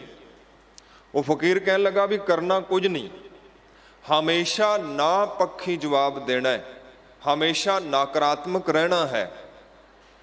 ਜੈਸੇ ਅਗਰ ਕੋਈ ਕਹੇ ਕਿ ਉਹ ਦੇਖ ਕਿਤਨਾ ਸੁੰਦਰ ਸੂਰਜ ਉੱਗ ਰਿਹਾ ਹੈ, ਤੇ ਤੂੰ ਕਹਿਣਾ ਹੈ ਕਿ ਇਹ ਸੂਰਜ 'ਚ ਕਿਹੜਾ ਸੁਪਨਾ ਹੈ, ਕਿਹੜੀ ਸੁੰਦਰਤਾ ਹੈ। ਅਗਰ ਸੁੰਦਰਤਾ ਹੈ ਤੇ ਸਿੱਧ ਕਰਕੇ ਦਿਖਾਓ। ਇਹ ਤੇ ਅੱਗ ਦਾ ਗੋਲਾ ਹੈ ਔਰ ਅਰਬਾਂ ਖਰਬਾਂ ਸਾਲਾਂ ਤੋਂ ਤਪਦਾ ਪਿਆ ਹੈ, ਜਿਹਨੂੰ ਤੁਸੀਂ ਸੁੰਦਰ ਦੱਸਦੇ ਪਏ ਹੋ। ਅਗਰ ਇਹਦੇ 'ਚ ਸੁੰਦਰਤਾ ਹੈ ਤੇ ਸਿੱਧ ਕਰਕੇ ਦਿਖਾਓ। ਅਗਰ ਕੋਈ ਕਹੇ ਕਿ ਰੱਬ ਦੇ ਪਿਆਰੇ ਸੰਤ ਮਹਾਂਪੁਰਸ਼ ਪੈਗੰਬਰ ਅਵਤਾਰ ਭਗਤ, ਉਹਨਾਂ ਦੇ ਬਚਨ ਜਿਹੜੇ ਨੇ ਉਹ ਸਾਡੇ ਜੀਵਨ ਨੂੰ ਬਦਲ ਦਿੰਦੇ ਨੇ, ਉਹਨਾਂ ਦੇ ਬਚਨਾਂ ਨੂੰ ਸੁਣਨਾ ਚਾਹੀਦਾ ਹੈ, ਪੜ੍ਹਨਾ ਚਾਹੀਦਾ ਹੈ। ਤੇ ਤੂੰ ਤਤ ਛਿਨ ਕਹਿਣਾ ਹੈ ਕਿ ਕਿਹੜੇ ਬਚਨ, ਕਿਹੜੇ ਸਾਧੂ, ਉਹੀ ਰਟੇ ਰਟਾਏ ਬੋਲ ਨੇ, ਉਹੀ ਰਟੇ ਰਟਾਏ ਸ਼ਬਦ ਨੇ, ਉਹੀ ਬਹਿ ਹੋ ਚੁੱਕੇ ਸ਼ਬਦ ਨੇ ਜਿਹੜੇ ਸ਼ਬਦ ਤੁਹਾਨੂੰ ਸੁਣਾਏ ਜਾ ਰਹੇ ਨੇ। ਇਹਨਾਂ ਸ਼ਬਦਾਂ ਨਾਲ ਅਜ ਤੱਕ ਕਿਸੇ ਦਾ ਭਲਾ ਹੋਇਆ ਹੈ? ਅਗਰ ਹੋਇਆ ਹੈ ਤੇ ਸਿੱਧ ਕਰਕੇ ਦਿਖਾਓ। ਅਗਰ ਕੋਈ ਕਹੇ ਕਿ ਰੱਬ ਹੈ, ਪਰਮਾਤਮਾ ਹੈ, ਤੇ ਤੂੰ ਤਤ ਛਿਨ ਉਸ ਨੂੰ ਕਹਿਣਾ ਹੈ ਕਿ ਕਿਹੜਾ ਰੱਬ, ਕਿਹੜਾ ਪਰਮਾਤਮਾ? ਕਦੀ ਪਰਮਾਤਮਾ ਨੂੰ ਦੇਖਿਆ? ਕਦੀ ਪਰਮਾਤਮਾ ਨੂੰ ਦੇਖਿਆ? ਕਿੱਥੇ ਰਹਿੰਦਾ ਪਰਮਾਤਮਾ? ਅਗਰ ਪਰਮਾਤਮਾ ਹੈ ਤੇ ਸਿੱਧ ਕਰਕੇ ਦਿਖਾਓ। ਬਸ ਆਹ ਕੰਮ ਕਰਨਾ ਹੈ। ਤੂੰ ਕਦੀ ਵੀ ਹਾਂ ਪੱਖੀ ਨਹੀਂ ਹੋਣਾ, ਨਕਾਰਾਤਮਕ ਰਹਿਣਾ ਹੈ, ਨਾ ਪੱਖੀ ਰਹਿਣਾ ਹੈ। ਬਸ ਤਰਕ ਕਰਦੇ ਰਹਿਣਾ ਹੈ, ਨਿੰਦਦੇ ਰਹਿਣਾ ਹੈ। ਕਹਿਣ ਲੱਗਾ ਠੀਕ ਹੈ ਜੀ। ਗੁਰਮੁਖ ਪਿਆਰਿਓ, ਚਲਾ ਗਿਆ। 7 ਦਿਨ ਲੰਘ ਗਏ। 7 ਦਿਨਾਂ ਬਾਅਦ ਉਹ ਫਕੀਰ ਕੋਲ ਆਇਆ। ਹੁਣ ਉਹ ਰਾਤੀ ਨਹੀਂ ਆਇਆ, ਚਿੱਟੇ ਦਿਨ ਆਇਆ ਹੈ। ਔਰ ਕੱਲਾ ਨਹੀਂ, ਬਲਕਿ ਉਹਦੇ ਨਾਲ ਇੱਕ ਬਹੁਤ ਵੱਡੀ ਭੀੜ ਹੈ। ਢੋਲ ਧਮੱਕੇ ਵੱਜ ਰਹੇ ਨੇ, ਉਹਦੇ ਗਲ 'ਚ ਹਾਰ ਪਏ ਹੋਏ ਨੇ। ਉਹ ਜਿਹੜੀ ਭੀੜ ਹੈ ਉਹਦੇ ਚੇਲਿਆਂ ਦੀ ਹੈ, ਜਿਹੜੇ ਹੁਣ ਅਜੇ ਉਹਦੇ ਚੇਲੇ ਬਣੇ ਨੇ। ਆ ਕੇ ਕਹਿਣ ਲੱਗਾ, ਫਕੀਰ ਸਾਈਂ, ਪੈਰ ਕਿੱਥੇ ਨੇ ਤੁਹਾਡੇ? ਇਹ ਤੁਹਾਡਾ ਮੰਤਰ ਕੰਮ ਕਰ ਗਿਆ ਹੈ। ਸੱਚ ਦੇ ਅੰਦਰ ਲੋਕਾਂ ਨੇ ਮੈਨੂੰ ਹੁਣ ਮਹਾਂਗਿਆਨੀ ਸਿੱਧ ਕਰ ਦਿੱਤਾ ਹੈ। ਲੋਕ ਕਹਿੰਦੇ ਤੇ ਮਹਾਂਗਿਆਨੀ ਹੋ ਗਿਆ। ਹੁਣ ਦੱਸੋ ਵੀ ਅਗਾਂਹ ਕੀ ਕਰਨਾ ਹੈ? ਉਹ ਫਕੀਰ ਕਹਿਣ ਲੱਗਾ, ਅਗਾਂਹ ਕੁਛ ਨਹੀਂ ਕਰਨਾ, ਬਸ ਇੱਥੇ ਹੀ ਅੜੇ ਰਹਿਣਾ, ਨਕਾਰਾਤਮਕ ਰਹਿਣਾ ਹੈ, ਨਾ ਪੱਖੀ ਰਹਿਣਾ ਹੈ। ਜਦੋਂ ਕੋਈ ਕਹੇ, ਤੂੰ ਕਹਿਣਾ ਸਿੱਧ ਕਰੋ ਕਿ ਇਹ ਗੱਲ ਤਰਕ ਤੇ ਪੂਰੀ ਖਰੀ ਉਤਰਦੀ ਹੈ। ਲੌਜਿਕ ਨਾਲ ਗੱਲ ਕਰੋ। ਕੋਈ ਵੀ ਗੱਲ ਨੂੰ ਪ੍ਰਵਾਨ ਨਹੀਂ ਕਰਨਾ, ਨਕਾਰਦੇ ਰਹਿਣਾ ਹੈ, ਮੰਨਣਾ ਨਹੀਂ ਕਿਸੇ ਗੱਲ ਨੂੰ। ਗੁਰਮੁਖ ਪਿਆਰਿਓ, ਜਦੋਂ ਮੈਂ ਇੱਕ ਕਥਾ ਪੜ੍ਹ ਰਿਹਾ ਸੀ ਨਾ, ਤੇ ਮੈਨੂੰ ਮਹਾਰਾਜ ਦੇ ਬਚਨ ਯਾਦ ਆ ਰਹੇ ਸੀ। ਪਾਤਸ਼ਾਹ ਕਹਿੰਦੇ, ਸਾਕਤ ਕੀ ਐਸੀ ਹੈ ਰੀਤ, ਜੋ ਕਿਛ ਕਰੈ ਸਗਲ ਵਿਪਰੀਤ। ਕਹਿੰਦੇ ਜਿਹੜਾ ਰੱਬ ਤੋਂ ਟੁੱਟਿਆ ਹੋਇਆ ਬੰਦਾ ਹੈ, ਸਾਕਤ ਬੰਦਾ ਹੈ, ਜਿਹਨੂੰ ਮਹਾਰਾਜ ਜੀ ਕਹਿੰਦੇ, ਕੇਤੇ ਲੈ ਲੈ ਮੂਕਰ ਪਾਹੇ, ਕੇਤੇ ਮੂਰਖ ਖਾਹੀ ਖਾਹੇ। ਜਿਹੜਾ ਰੱਬ ਤੋਂ ਟੁੱਟਿਆ ਹੋਇਆ ਹੈ, ਸਾਕਤ ਹੈ, ਮਾ ਮੂਰਖ ਹੈ, ਉਹ ਹਮੇਸ਼ਾ ਹੀ ਉਲਟ ਰਹਿੰਦਾ, ਵਿਪਰੀਤ ਰਹਿੰਦਾ। ਸਾਕਤ ਕੀ ਐਸੀ ਹੈ ਰੀਤ, ਜੋ ਕਿਛ ਕਰੈ ਸਗਲ ਵਿਪਰੀਤ। ਜਿਉ ਪ੍ਰਾਣ ਮਨ ਤਨ ਜਿਨ ਧਾਰਿਆ, ਸੋਈ ਠਾਕੁਰ ਮਨੋ ਵਿਸਾਰਿਆ। ਮਹਾਰਾਜ ਜੀ ਕਹਿੰਦੇ, ਸਭ ਤੋਂ ਵੱਡਾ ਬੇਸਮਝ, ਸਭ ਤੋਂ ਵੱਡਾ ਮੂਰਖ ਉਹ ਜੇ ਜਿਹੜਾ ਲੈ ਕੇ ਖਾਂਦਾ ਹੈ ਤੇ ਫਿਰ ਨਿੰਦਦਾ ਵੀ ਹੈ। ਸੰਸਾਰ ਦੇ ਅੰਦਰ ਮਹਾਰਾਜ ਕਹਿੰਦੇ ਐਸੇ ਮੂਰਖਾਂ ਦੀ ਗਿਣਤੀ ਬਹੁਤ ਹੈ। ਔਰ ਅੱਜ ਦੁਖਾਂਤ ਸਾਡਾ ਵੀ ਹੈ ਕਿ ਸਿੱਖ ਜਗਤ ਦੇ ਅੰਦਰ ਵੀ ਐਸੇ ਲੋਕਾਂ ਦੀ ਕੋਈ ਘਾਟ ਨਹੀਂ, ਜਿਨ੍ਹਾਂ ਨੂੰ ਤਰਕ ਬਾਰੇ, ਲੌਜਿਕ ਬਾਰੇ ਰੱਤੀ ਮਾਤਰ ਵੀ ਗਿਆਨ ਨਹੀਂ। ਪਰ ਉਹ ਨਿੰਦਣ ਲੱਗਿਆ, ਗੁਰੂ ਦੀ ਨਿੰਦਾ ਕਰਨ ਲੱਗਿਆ, ਕਹਿੰਦੇ ਤਰਕ ਨਾਲ ਗੱਲ ਕਰੋ। ਅਗਰ ਐਸੇ ਲੋਕਾਂ ਦਾ ਅਸੀਂ ਵੀ ਸੰਗ ਕਰਦੇ ਹਾਂ ਤੇ ਮਹਾਰਾਜ ਕਹਿੰਦੇ ਅਸੀਂ ਵੀ ਮੂਰਖ ਹਾਂ। ਸੋ ਮੂਰਖ ਜੋ ਸੁਣੈ ਮੂਰਖ ਕਾ ਕਹਿਣਾ, ਉਹ ਵੀ ਮੂਰਖ ਹੈ ਜਿਹੜਾ ਐਸੇ ਮੂਰਖਾਂ ਦੇ ਪਿੱਛੇ ਲੱਗਦਾ ਹੈ। ਅੰਧੇ ਕਹਿਰਾ ਦਸੀਐ ਅੰਧਾ ਹੋਏ ਸੋ ਜਾਏ, ਹੋਏ ਸੁਜਾਖਾ ਨਾਨਕਾ ਸੋ ਕਿਉਂ ਉਜੜ ਪਾਏ। ਤੋ ਮਹਾਰਾਜ ਕਹਿੰਦੇ ਕਿ ਸੰਸਾਰ ਦੇ ਅੰਦਰ, ਕੁਦਰਤ ਦੇ ਅੰਦਰ ਅਸੰਖ ਮੂਰਖ, ਅੰਧ ਘੋਰ, ਅਸੰਖ ਚੋਰ, ਹਰਾਮ ਖੋਰ। ਫਿਰ ਪਾਤਸ਼ਾਹ ਜੀ ਅੱਗੇ ਕਹਿੰਦੇ ਕਿ ਅਸੰਖਾਂ ਹੀ ਚੋਰ ਨੇ। ਅਸੰਖ ਐਸੇ ਲੋਕ ਨੇ ਜੋ ਪਰਾਇਆ ਧਨ, ਪਰਾਇਆ ਮਾਲ ਜਿਹੜਾ ਹੈ ਉਹ ਲੁੱਟ ਲੁੱਟ ਕੇ, ਚੁਰਾ ਚੁਰਾ ਕੇ ਖਾ ਰਹੇ ਨੇ। ਇੱਕ ਗੱਲ ਨੂੰ ਪਿਆਰਿਓ ਪੱਲੇ ਬੰਨ੍ਹ ਲਿਓ, ਦੋ ਚੀਜ਼ਾਂ ਜੁੜੀਆਂ ਹੋਈਆਂ ਨੇ, ਇੱਕ ਕਿਰਤ ਤੇ ਇੱਕ ਕੀਰਤੀ। ਜਿਸ ਬੰਦੇ ਦੀ ਕਿਰਤ ਪਵਿੱਤਰ ਨਹੀਂ, ਉਹ ਕੀਰਤੀ ਨਹੀਂ ਕਰ ਸਕਦਾ। ਜਿਹੜਾ ਮਨੁੱਖ ਉੱਚੀ ਸੁੱਚੀ ਕਿਰਤ ਨਹੀਂ ਕਰਦਾ, ਭਾਵ ਜਿਹਦੀ ਕਿਰਤ ਮਲੀਨ ਹੈ, ਚੋਰੀ ਕਰਦਾ ਹੈ, ਠੱਗੀ ਕਰਦਾ ਹੈ, ਰਿਸ਼ਵਤਖੋਰੀ ਕਰਦਾ ਹੈ, ਮਿਲਾਵਟ ਕਰਦਾ ਹੈ, ਘੱਟ ਵੱਧ ਤੋਲਦਾ ਹੈ, ਨਕਲੀ ਚੀਜ਼ਾਂ ਬਣਾ ਕੇ ਵੇਚਦਾ ਹੈ, ਉਹਦੀ ਰੱਬ ਨਾਲ ਬਣ ਨਹੀਂ ਆ ਸਕਦੇ। ਤੇ ਮਹਾਰਾਜ ਕਹਿੰਦੇ ਸੰਸਾਰ ਦੇ ਅੰਦਰ ਅਸੰਖ ਐਸੇ ਲੋਕ ਨੇ ਜਿਨ੍ਹਾਂ ਦਾ ਧੰਦਾ ਹੀ ਚੋਰੀ ਹੈ। ਅਸੰਖ ਐਸੇ ਲੋਕ ਨੇ ਜਿਹੜੇ ਠੱਗੀ ਠੋਰੀ ਰਿਸ਼ਵਤਖੋਰੀ ਕਰਦੇ ਨੇ। ਉਹ ਪ੍ਰਮਾਤਮਾ ਦੀ ਕਿਰਪਾ ਦੇ ਪਾਤਰ ਨਹੀਂ ਬਣ ਸਕਦੇ। ਦੇਖੋ ਗੁਰਮੁਖ ਪਿਆਰਿਓ, ਜੇਕਰ ਤੁਸੀਂ ਚਾਹੁੰਦੇ ਹੋ ਗੁਰੂ ਨਾਨਕ ਮਹਾਰਾਜ ਜੀ ਦੀ ਕਿਰਪਾ ਹੋਵੇ ਤੇ ਆਪਣੀ ਕਿਰਤ ਨੂੰ ਸੁੱਚੀ ਬਣਾਓ, ਆਪਣੀ ਕਿਰਤ ਨੂੰ ਪਵਿੱਤਰ ਬਣਾਓ। ਪਵਿੱਤਰ ਕਿਵੇਂ ਬਣਦੀ ਹੈ? ਮਹਾਰਾਜ ਕਹਿੰਦੇ ਮਲੀਨ ਹੁੰਦੀ ਹੈ ਹੱਕ ਪਰਾਇਆ ਨਾਨਕਾ, ਉਸ ਸੋਰ ਸੁਗਾਏ ਗੁਰ ਪੀਰ ਹਾਮਾ ਤਾਂ ਭਰੈ ਜਾਂ ਮੁਰਦਾਰ ਨਾ ਖਾਏ। ਹੱਕ ਦੀ ਕਮਾਈ, ਸੱਚ ਦੀ ਕਮਾਈ, ਦਸਾਂ ਨਵਾਂ ਦੀ ਕਿਰਤ ਜਿਹੜੀ ਹੈ, ਇਹ ਸੁੱਚੀ ਕਿਰਤ ਹੈ। ਗੁਰੂ ਨਾਨਕ ਸੱਚੇ ਪਾਤਸ਼ਾਹ ਮਹਾਰਾਜ ਨੇ ਭਾਈ ਲਾਲੋ ਜੀ ਦਾ ਦਰਵਾਜ਼ਾ ਖੜਕਾਇਆ ਸੀ ਜਾ ਕੇ। ਇਹ ਗੱਲ ਯਾਦ ਰੱਖਿਓ। ਮਲਕ ਭਾਗੋ ਭਾਵੇਂ ਸੱਦਦਾ ਰਿਹਾ, ਸੁਨੇਹੇ ਭੇਜਦਾ ਰਿਹਾ, ਪਰ ਮਹਾਰਾਜ ਜੀ ਮਲਕ ਭਾਗੋ ਦੇ ਘਰ ਨਹੀਂ ਗਏ। ਉਹਦਾ ਕਾਰਨ ਸਿਰਫ ਇੱਕੋ ਹੀ ਸੀ, ਕਿਉਂ ਜੋ ਮਲਕ ਭਾਗੋ ਦੀ ਕਿਰਤ ਪਵਿੱਤਰ ਨਹੀਂ ਸੀ, ਅੱਤ ਦੀ ਮੈਲੀ ਸੀ। ਹੁਣ ਤੱਕ ਜੋ ਵੀ ਉਹਨੇ ਕਮਾਇਆ ਸੀ, ਜੋ ਵੀ ਖੱਟਿਆ ਸੀ, ਲੋਕਾਂ ਦਾ ਖੂਨ ਨਿਚੋੜਿਆ ਸੀ। ਆਪਣੀ ਕਿਰਤ ਨੂੰ ਪਵਿੱਤਰ ਕਰੋ। ਕਿਉਂਕਿ ਤੁਹਾਡੀ ਕਿਰਤ ਤੁਹਾਡੀ ਰੋਜੀ ਬਣਾਉਂਦੀ ਹੈ ਤੇ ਤੁਹਾਡੀ ਰੋਜੀ, ਤੁਹਾਡਾ ਰਿਜ਼ਕ, ਤੁਹਾਡਾ ਸਰੀਰ ਬਣਾਉਂਦਾ ਹੈ। ਤੇ ਸਰੀਰ ਪਿਆਰਿਓ, ਤੁਹਾਡਾ ਤਨ ਤੇ ਮਨ ਦੋਵੇਂ ਜੁੜੇ ਹੋਏ ਨੇ। ਅਗਰ ਤਨ ਚੰਗਾ ਨਹੀਂ, ਪਵਿੱਤਰ ਨਹੀਂ, ਉਹਦੇ 'ਚ ਚੰਗੇ ਮਨ ਦੀ ਕਲਪਨਾ ਨਹੀਂ ਕੀਤੀ ਜਾ ਸਕਦੀ। ਇਸੇ ਕਰਕੇ ਰਿਜ਼ਕ ਪਵਿੱਤਰ ਹੋਏਗਾ, ਰੋਜੀ ਪਵਿੱਤਰ ਹੋਏਗੀ ਤੇ ਤੁਹਾਡਾ ਸਰੀਰ ਪਵਿੱਤਰ ਹੋਏਗਾ। ਤੇ ਇਸ ਪਵਿੱਤਰ ਸਰੀਰ ਦੇ ਅੰਦਰ ਫਿਰ ਪਵਿੱਤਰ ਮਨ ਦਾ ਨਿਵਾਸ ਹੋਏਗਾ। ਮਨ ਨੂੰ ਉੱਤਮ ਬਣਾਉਂਦਾ ਹੈ ਪਰਮਾਤਮਾ ਦਾ ਨਾਮ, ਬੰਦਗੀ, ਇਬਾਦਤ, ਤੇ ਸਰੀਰ ਨੂੰ ਪਵਿੱਤਰ ਬਣਾਉਂਦੀ ਹੈ ਉੱਚੀ ਸੁੱਚੀ ਕਿਰਤ। ਇਸੇ ਕਰਕੇ ਸਾਡੀ ਗਿਣਤੀ ਘੱਟ ਤੋਂ ਘੱਟ ਉਹਨਾਂ 'ਚ ਨਾ ਹੋਵੇ, ਕਿਉਂਕਿ ਅਸੀਂ ਸਾਰੇ ਗੁਰੂ ਨਾਨਕ ਮਹਾਰਾਜ ਜੀ ਨੂੰ ਮੰਨਣ ਵਾਲੇ ਬੈਠੇ ਹਾਂ। ਉਹਨਾਂ ਵਿੱਚ ਨਾ ਹੋਵੇ ਜਿਨ੍ਹਾਂ ਬਾਰੇ ਸਤਿਗੁਰੂ ਜੀ ਕਹਿੰਦੇ ਅਸੰਖ ਚੋਰ ਹਰਾਮ ਖੋਰ, ਅਸੰਖ ਅਮਰ ਕਰ ਜਾਹੇ ਜੋਰ। ਮਹਾਰਾਜ ਕਹਿੰਦੇ ਅਣਗਿਣਤ ਐਸੇ ਨੇ ਜਿਹੜੇ ਆਪਣੀ ਤਾਕਤ, ਆਪਣੀ ਸਮਰੱਥਾ ਤੇ ਆਪਣੇ ਬਲ ਦੀ ਦੁਰਵਰਤੋਂ ਕਰਦੇ ਨੇ। ਦੇਖੋ ਪਿਆਰਿਓ, ਅਗਰ ਤੁਹਾਡੇ ਕੋਲ ਕੋਈ ਵੀ ਤਾਕਤ ਹੈ ਨਾ, ਇਹ ਪ੍ਰਮਾਤਮਾ ਦਾ ਤਰਸ ਜਾਣੋ। ਉਹ ਚਾਹੇ ਤੁਹਾਡੇ ਕੋਲ ਕੋਈ ਅਹੁਦਾ ਹੈ, ਕੋਈ ਪਦਵੀ ਹੈ, ਕੋਈ ਤੁਹਾਡੇ ਕੋਲ ਦਿਮਾਗ ਦੀ ਤਾਕਤ ਹੈ, ਤੁਹਾਡੇ ਕੋਲ ਪੈਸੇ ਦੀ ਤਾਕਤ ਹੈ, ਤੁਹਾਡੇ ਕੋਲ ਸਤਾ ਦੀ ਤਾਕਤ ਹੈ, ਕੋਈ ਵੀ ਤਾਕਤ ਹੈ। ਤਾਕਤ ਨਾਲ ਜਿੰਨਾ ਚਾਹੋ ਓਨਾ ਭਲਾ ਕੀਤਾ ਜਾ ਸਕਦਾ। ਜਿਹਦੇ ਕੋਲ ਤਾਕਤ ਨਹੀਂ, ਸਮਰੱਥਾ ਨਹੀਂ, ਉਹ ਭਲਾ ਵੀ ਬਹੁਤ ਵੱਡੇ ਪੱਧਰ ਤੇ ਨਹੀਂ ਕਰ ਸਕਦਾ। ਤੇ ਪਿਆਰਿਓ, ਜੇਕਰ ਤਾਕਤ ਨਾਲ ਭਲਾ ਹੁੰਦਾ ਹੈ ਨਾ, ਤੇ ਤਾਕਤ ਨਾਲ ਹੀ ਆਲੇ ਦਰਜੇ ਦਾ ਬੁਰਾ ਵੀ ਹੁੰਦਾ ਜੇ।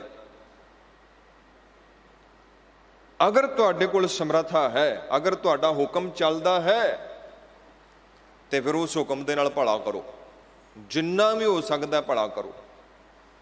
ਮਹਾਰਾਜ ਜੀ ਕਹਿੰਦੇ ਸੰਸਾਰ ਦੇ ਅੰਦਰ ਅਸੰਖ ਅਮਰ ਕਰ ਜਾਹੇ ਜੋਰ। ਆਪਣੀ ਤਾਕਤ ਦੀ ਵਰਤੋਂ ਕਰਕੇ, ਸਮਰੱਥਾ ਦੀ ਵਰਤੋਂ ਕਰਕੇ, ਬਲ ਦੀ ਵਰਤੋਂ ਕਰਕੇ ਧੱਕਾ ਕਰਦੇ ਨੇ। ਅਣਗਿਣਤ ਲੋਕ ਐਸੇ ਨੇ, ਅਨੇਕਾਂ ਲੋਕ ਐਸੇ ਨੇ। ਅਸੰਖ ਅਮਰ ਕਰ ਜਾਹੇ ਜੋਰ, ਅਸੰਖ ਗਲ ਵਡਤਿਆ ਕਮਾਹੇ। ਅਣਗਿਣਤ ਐਸੇ ਨੇ ਜਿਹੜੇ ਲੱਭ ਦੇ ਰੰਗ ਵਿੱਚ ਰੰਗ ਕੇ ਲੋਕਾਂ ਦਾ ਗਲਾ ਕੱਟਦੇ ਨੇ, ਹੱਤਿਆ ਕਰਦੇ ਨੇ। ਅਣਗਿਣਤ, ਅਨੇਕਾਂ। ਅਸੰਖ ਪਾਪੀ ਪਾਪ ਕਰ ਜਾਹੇ, ਅਸੰਖ ਕੁੜਿਆਰ ਕੂੜੇ ਫਿਰਾਹੇ। ਅਣਗਿਣਤ ਮਹਾਰਾਜ ਜੀ ਕਹਿੰਦੇ ਐਸੇ ਲੋਕ ਨੇ ਜਿਹੜੇ ਪਾਪ ਕਰਕੇ ਕੂਚ ਕਰ ਜਾਂਦੇ ਨੇ। ਇਹ ਗੱਲ ਧਿਆਨ 'ਚ ਲੈ ਲਿਓ ਪਿਆਰਿਓ, ਤੁਹਾਡਾ ਜਿਹੜਾ ਹਿਰਦਾ ਹੈ ਨਾ, ਇਹ ਉਪਜਾਊ ਜ਼ਮੀਨ ਦੀ ਤਰ੍ਹਾਂ ਹੈ। ਇਹਦੇ ਅੰਦਰ ਤੁਸੀਂ ਜੋ ਬੀਜਣਾ ਉਹ ਪ੍ਰਗਟ ਹੋ ਜਾਣਾ ਹੈ। ਤੇ ਪਾਪ ਦਾ ਸੰਬੰਧ ਤੁਸੀਂ ਸਾਰੇ ਜਾਣਦੇ ਹੋ, ਮਨ ਨਾਲ ਹੈ, ਹਿਰਦੇ ਨਾਲ ਹੈ। ਸੰਸਾਰ ਦੇ ਅੰਦਰ ਪਾਪਾਂ ਦੀ ਗਿਣਤੀ ਬਹੁਤ ਹੈ, ਕਿਉਂਕਿ ਪਾਪ ਤੇ ਕੋਈ ਕਾਨੂੰਨ ਨਹੀਂ, ਕੋਈ ਸਮਾਜ ਨਹੀਂ, ਕੋਈ ਸਜ਼ਾ ਨਹੀਂ। ਮਨ ਹੀ ਮਨ ਜੋ ਮਰਜ਼ੀ ਸੋਚੀ ਜਾਈਏ, ਮਨ ਹੀ ਮਨ ਜੋ ਮਰਜ਼ੀ ਵਿਚਾਰੀ ਜਾਈਏ, ਕਿਸੇ ਨੂੰ ਕੀ ਪਤਾ ਹੈ। ਪਰ ਸਤਿਗੁਰੂ ਗੁਰੂ ਅੰਗਦ ਸੱਚੇ ਪਾਤਸ਼ਾਹ ਮਹਾਰਾਜ ਜੀ ਦੇ ਬਚਨ ਪੜ੍ਹਿਓ। ਮਹਾਰਾਜ ਜੀ ਦੇ ਇਹਨਾਂ ਬਚਨਾਂ ਨੂੰ ਜੇਕਰ ਆਪਾਂ ਸਮਝ ਲਈਏ ਤੇ ਸਾਡਾ ਪੂਰੇ ਦਾ ਪੂਰਾ ਜੀਵਨ ਬਦਲ ਜਾਏਗਾ। ਗੁਰੂ ਅੰਗਦ ਸੱਚੇ ਪਾਤਸ਼ਾਹ ਮਹਾਰਾਜ ਜੀ ਕਹਿੰਦੇ ਨੇ, ਜੋ ਜੀ ਹੋਏ ਸੋ ਉਗਵੈ, ਮੋਹ ਕਾ ਕਇਆ ਵਾਓ, ਬੀਜੈ ਬਿਖ ਮੰਗੈ ਅੰਮ੍ਰਿਤ ਵੇਖੋ ਇਹੋ ਨਿਆਉ। ਕਹਿੰਦੇ ਜੋ ਤੁਸੀਂ ਬੋਲਦੇ ਹੋ ਇਹ ਕੋਈ ਬਹੁਤ ਮਾਇਨੇ ਨਹੀਂ ਰੱਖਦਾ। ਮਾਇਨੇ ਰੱਖਦਾ ਕਿ ਤੁਹਾਡੇ ਅੰਦਰ ਕੀ ਹੈ, ਤੁਸੀਂ ਅੰਦਰ ਕੀ ਬੀਜਿਆ ਹੈ, ਤੁਹਾਡੇ ਹਿਰਦੇ 'ਚ ਕੀ ਚੱਲਦਾ ਹੈ। ਇੱਕ ਕਿਤਾਬ ਮੈਂ ਪੜ੍ਹ ਰਿਹਾ ਸੀ ਜੇਮਸ ਸੇਲਨ ਦੀ, ਜਿਸ ਦਾ ਨਾਮ ਹੈ ਐਜ਼ ਯੂ ਥਿੰਕ। ਜਦੋਂ ਮੈਂ ਪੜ੍ਹ ਰਿਹਾ ਸੀ ਤੇ ਮੈਨੂੰ ਐਸਾ ਲੱਗਦਾ ਸੀ ਕਿ ਜੈਸੇ ਇਹ ਬੰਦਾ ਜਿਹੜਾ ਹੈ, ਇਹ ਗੁਰੂ ਅੰਗਦ ਸੱਚੇ ਪਾਤਸ਼ਾਹ ਮਹਾਰਾਜ ਜੀ ਦੇ ਇਸ ਪਾਵਨ ਸ਼ਲੋਕ ਦੀ ਵਿਆਖਿਆ ਕਰ ਰਿਹਾ ਹੋਵੇ। ਕਿਹੜੇ ਸ਼ਲੋਕ ਦੀ ਜੀ? ਜੋ ਜੀ ਹੋਏ ਸੋ ਉਗਵੈ, ਮੋਹ ਕਾ ਕਇਆ ਵਾਓ, ਕਿ ਜੋ ਤੁਹਾਡੇ ਜੀਓ 'ਚ ਪੈਦਾ ਹੋਣਾ ਹੈ। ਉਹ ਕਹਿੰਦਾ ਹੈ ਕਿ ਸੰਸਾਰ ਦੇ ਅੰਦਰ ਐਸਾ ਕੋਈ ਵੀ ਰੁੱਖ ਨਹੀਂ ਜਿਹੜਾ ਬਿਨਾਂ ਬੀਜ ਤੋਂ ਪੈਦਾ ਹੋਇਆ ਹੋਵੇ। ਜਿੰਨੇ ਵੀ ਰੁੱਖ ਤੁਹਾਨੂੰ ਦਿਖਾਈ ਦੇ ਰਹੇ ਨੇ, ਇਹ ਕਦੀ ਨਾ ਕਦੀ ਇੱਕ ਛੋਟੇ ਜਿਹੇ ਬੀਜ ਰੂਪ ਦੇ ਅੰਦਰ ਸੀ। ਤੇ ਜੋ ਵੀ ਤੁਸੀਂ ਕਰਦੇ ਹੋ ਗੁਰਮੁਖ ਪਿਆਰਿਓ, ਕਦੀ ਨਾ ਕਦੀ ਉਹ ਬੀਜ ਰੂਪ ਦੇ ਅੰਦਰ ਤੁਹਾਡੇ ਅੰਦਰ ਸੀ। ਜੋ ਵੀ ਅੱਜ ਪ੍ਰਗਟ ਰੂਪ ਦੇ ਅੰਦਰ ਤੁਹਾਨੂੰ ਦਿਖਾਈ ਦੇ ਰਿਹਾ ਹੈ, ਕਦੀ ਨਾ ਕਦੀ ਮਨੁੱਖ ਦੇ ਜ਼ਿਹਨ 'ਚ ਸੀ। ਅਗਰ ਤੁਸੀਂ ਆਪਣੇ ਜ਼ਿਹਨ ਨੂੰ ਪਵਿੱਤਰ ਨਾ ਕੀਤਾ, ਅਕਾਲ ਪੁਰਖ ਦੀ ਬਖਸ਼ਿਸ਼ ਤੋਂ ਵਾਂਝੇ ਰਹਿ ਜਾਓਗੇ। ਮੈਂ ਬੇਨਤੀ ਕਰਦਾ ਹੁੰਦਾ ਕਿ ਅਸੀਂ ਖਾਣ ਦਾ ਬੜਾ ਧਿਆਨ ਰੱਖਦੇ ਹਾਂ, ਪੀਣ ਦਾ ਬੜਾ ਧਿਆਨ ਰੱਖਦੇ ਹਾਂ, ਪਹਿਰਨ ਦਾ ਬੜਾ ਧਿਆਨ ਰੱਖਦੇ ਹਾਂ, ਰੱਖਣਾ ਵੀ ਚਾਹੀਦਾ। ਪੌਸ਼ਟਿਕ ਆਹਾਰ ਲੈਂਦੇ ਹਾਂ, ਚੰਗਾ ਆਹਾਰ ਲੈਂਦੇ ਹਾਂ, ਕਸਰਤ ਕਰਦੇ ਹਾਂ, ਸਰੀਰ ਨੂੰ ਖੂਬਸੂਰਤ ਬਣਾਉਣ ਦਾ ਯਤਨ ਕਰਦੇ ਹਾਂ। ਮਾਰਕੀਟ ਚਲੇ ਜਾਓ ਤੁਸੀਂ, ਤੁਹਾਨੂੰ 90-95 ਦੁਕਾਨਾਂ ਸਿਰਫ ਸਰੀਰ ਦੀ ਖੂਬਸੂਰਤੀ ਦੇ ਨਾਲ ਸੰਬੰਧਿਤ ਮਿਲਣਗੀਆਂ। ਬੰਦੇ ਨੇ ਬੜਾ ਜ਼ੋਰ ਲਾਇਆ ਹੈ ਕਿ ਸਰੀਰ ਨੂੰ ਸੁੰਦਰ ਬਣਾਇਆ ਜਾਏ, ਪਰ ਰੱਤੀ ਮਾਤਰ ਵੀ ਕੋਸ਼ਿਸ਼ ਇਹ ਨਹੀਂ ਕੀਤੀ ਕਿ ਸਰੀਰ ਦੇ ਨਾਲ ਮਨ ਨੂੰ ਵੀ ਸੁੰਦਰ ਬਣਾ ਲਈਏ। ਇਹ ਮਨ ਸੁੰਦਰ ਆਪਣਾ, ਇਸ ਨੂੰ ਸੁੰਦਰ ਬਣਾ ਲਈਏ। ਮਨ ਨੂੰ ਸੁੰਦਰ ਨਹੀਂ ਬਣਾਇਆ।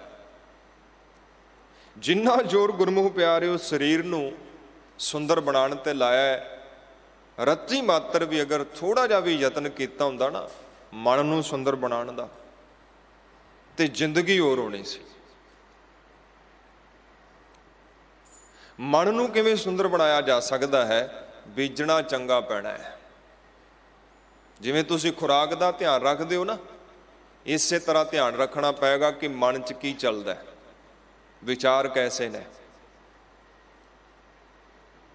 ਧਿਆਨ ਤੇ ਵੀ ਧਿਆਨ ਰੱਖਣਾ ਚਾਹੀਦਾ ਹੈ। ਮੈਂ ਬੇਨਤੀ ਕਰਾਂ, ਧਿਆਨ ਤੇ ਵੀ ਧਿਆਨ ਰੱਖੋ ਕਿ ਤੁਹਾਡੇ ਅੰਦਰ ਕੀ ਚੱਲਦਾ ਹੈ।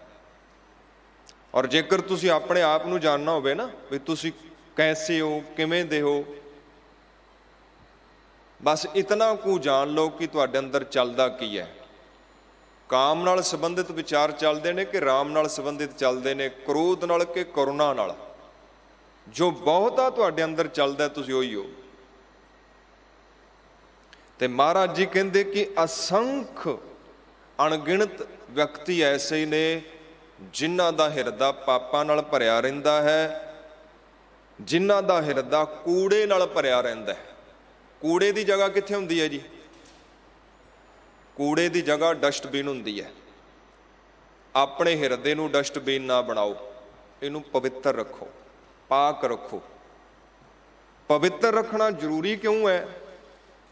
ਕਿਉਂਕਿ ਪਵਿੱਤਰ ਹਿਰਦੇ ਦੇ ਅੰਦਰ ਹੀ ਅਕਾਲ ਪੁਰਖ ਦੀ ਬਖਸ਼ਿਸ਼ ਦਾ ਨਿਵਾਸ ਹੁੰਦਾ ਹੈ। ਭਾਂਡਾ ਤੋਏ ਬੈਸ ਧੂਪ ਦੇਵੋ, ਤਉ ਦੁੱਧੇ ਕੋ ਜਾਵੋ, ਦੂਧ ਕਰਮ ਫੁਨ ਸੁਰਤ ਸਮਾਇਨ, ਹੋਏ ਨਿਰਾਸ਼ ਜਮਾਵੋ।